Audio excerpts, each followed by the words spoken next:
ইংরেজিতে বলে পেট অ্যানিম্যালস।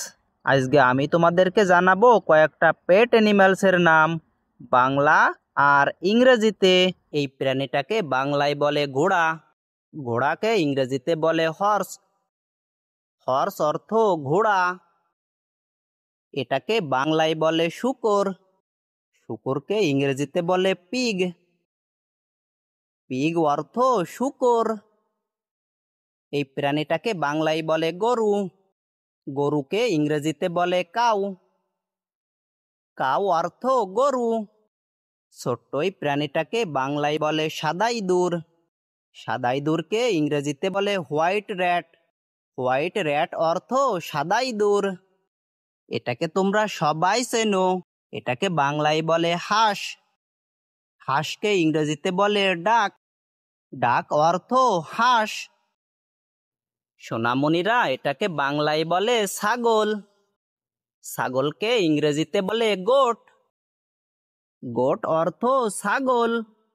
ছোট্ট বাবুরা, এটাকে বাংলায় বলে কুকুর, কুকুরকে ইংরেজিতে বলে ডগ, ডগ অর্থ কুকুর।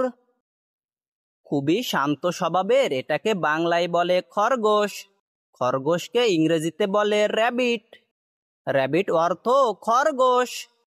খুবই চমৎকার এটাকে বাংলায় বলে টিয়া পাখি, টিয়া পাখিকে ইংরেজিতে বলে প্যারট, প্যারট অর্থ টিয়া পাখি। মরুভূমির সবথেকে বড় প্রাণী, এটাকে বাংলায় বলে উট, উটকে ইংরেজিতে বলে ক্যামেল, ক্যামেল অর্থ উট।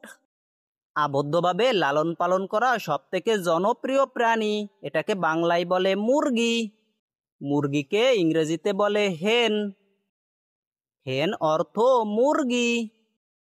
ছোট্ট সোনামণিরা, এটাকে বাংলায় বলে ভেড়া, ভেড়াকে ইংরেজিতে বলে শিপ, শিপ অর্থ ভেড়া।